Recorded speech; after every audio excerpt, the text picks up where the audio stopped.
Brandon Brigman and Todd Klein back with you here on GPR. Just a reminder to join us online at GwinnettPrepRally.com, where we have the world-famous message board and video highlights. You can also keep up with GPR on our Facebook page, so be sure to give us a like. Well, back to the highlights, and the Grayson Rams have proved to be one of the dominant teams in Region 8 this season, but they would be put against the test against an up-and-coming Shiloh team on Friday night. Nathan Shutter has more.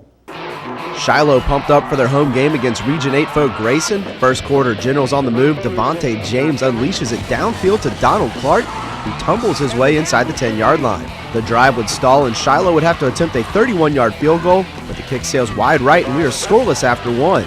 Second quarter, Grayson got things cranked up. Nick Schuessler from the gun, and he connects with Callan Hightower for the 12-yard touchdown strike to put the Rams up 7-0. Then more from the Grayson offense as Devin Gillespie bulldozes his way into the end zone from 2 yards out, but the Rams up 14-0. Schuessler operating from the shotgun, he drops back and floats one over the top of the defense to a streaking Corey Jones, who strolls in for 6, Grayson up 21-0. But on the ensuing kickoff, sophomore Grant Swinton fields the ball at his own 13-yard line. He makes the first guy miss, then another, and breaks free down the sideline. No one is going to catch him. 87 yards on the return, and Shiloh goes to the break down 21-7.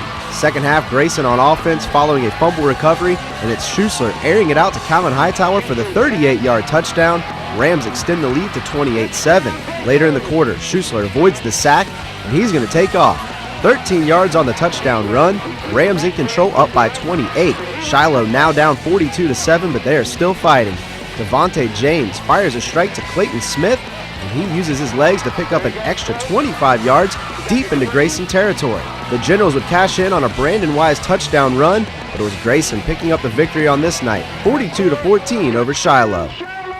Well, our special thanks go out to the Shiloh Touchdown Club for providing those highlights. And Brandon, a lot of highlights though of Grayson, who I think is just playing some great football. How good is Grayson? Yeah, Grayson's the real deal. I mean, when you're ranked number 3 in the state and nationally, I mean, obviously you have a lot of good players, and you know, Grayson, time and time after again, it's their running game and their defense that they put their hat on. But what makes them even better this year is the emergence of Nick Schuessler and that passing game that really makes them a complete team.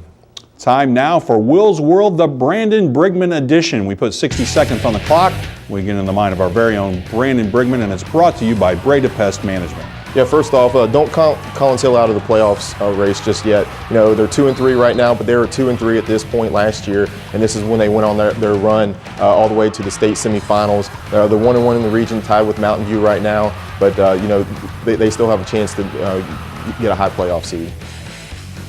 And number 2, we have the Decula-Grayson game shaping up to be a huge game. Obviously, Grayson, we just talked about them, one of the top teams in the region and the state, but Decula has really come on strong these last few weeks. It'll be interesting to see if Decula is ready to take that next step and to be one of the juggernauts in the region, or if Grayson's just going to keep a firm grip on it.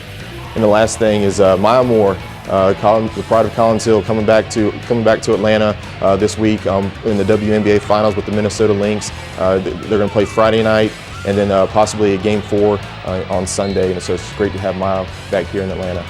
Yeah, and getting to play before her hometown fans will be a big game down there at Phillips Arena. Well, Brandon, looking at those teams that you talked about, that Decula-Grayson game, I think that's on everybody's radar. Maybe the thinking is that Grayson gets this one because they're the favorite team, but this Decula defense, what's the key for them in maybe holding this Grayson team down?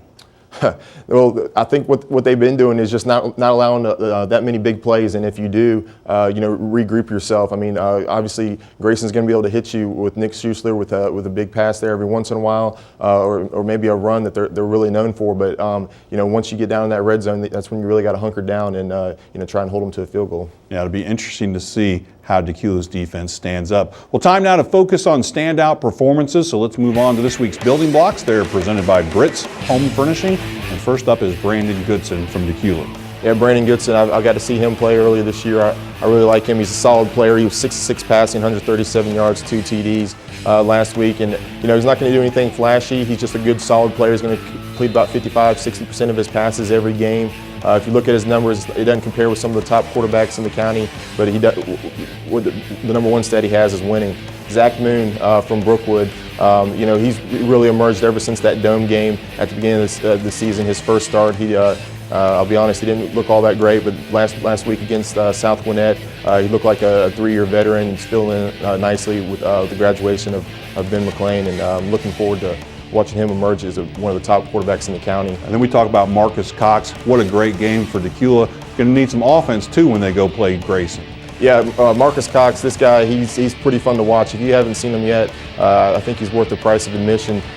He's lightning in the bottle. He can definitely get around that corner and really take it to the house. Last week he had 176 yards, total yards, and 3 TDs, and he's a special player to watch. So great effort there by Marcus. A lot of great efforts last week. Brandon, who else played well that we should mention? Yeah, defensive back DJ Brown had 9 tackles, interception, returned for 65 yards for a touchdown. So he had a big game. And Nick Schuchler, we talked about him earlier from Grayson, 7-9 passing, 126 yards, 3 TDs, and another rushing TD. So big game from him too. Time now to put Brandon's football knowledge to the test as we look ahead to some key matchups on the gridiron this week. It's brought to you by Tommy Lee Carpets, and we call it Beat the Post. We give you a chance to do exactly that. And Brandon, we start off with Berkmar playing at South Gwinnett. Yeah, both these teams are hurting for a win. I think Berkmar's a little too young, and I think South Gwinnett has just enough talent to win this one. Interesting, Duluth at Mountain View. This game's got my interest. Who wins it in your opinion? I think a big part of it is if Duluth's quarterback, Anthony Stewart's, in the lineup. If he's there, I think they have a good shot at winning it. If not, then I think Mountain View, some people might say it's another upset, but Mountain View certainly emerged as a good team. And we talked about Parkview, a chance to keep their kind of region stuff ahead of them. They can't get tripped up against Central Gwinnett, will they? I don't think so. I mean, if you have Central has a load of problems especially on defense right now, and if you can't score against Central's defense, I don't know if you can score against anybody. Well, Peachtree Ridge plays at Collins Hill. You said Collins Hill, don't count them out. This is a game they're going to need if they want to get back in this race. Yeah, they definitely need this game. Even if they do lose it, they're not totally out of the playoff race. But I still think Peachtree Ridge has a little bit more, and they'll take the win on this one. And we talked about Decula at Grayson. Is it Grayson the winner or Decula? I like Grayson. Grayson, it's at home. Grayson hasn't lost at home in probably about 5 years in a regular season game. They defend the G very well, and I just don't know if Decula's ready for that. And another big one, Brandon. I think you're actually going to be on hand to cover this one live. North Gwinnett at Norcross, the one everybody's looking for. Who's going to talk to you at this game? Who's going to like your pick, Brandon? Who wins?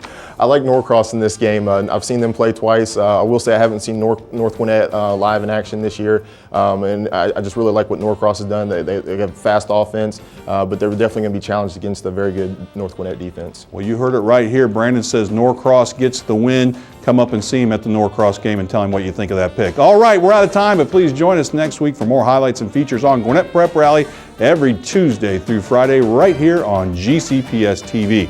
And you can go to GwinnettPrepRally.com for all the scheduling details. For Brandon Brigman and all of us here at GPR, I'm Todd Klein. Thanks for watching, and we'll see you under the lights. Grab some wood there, bub.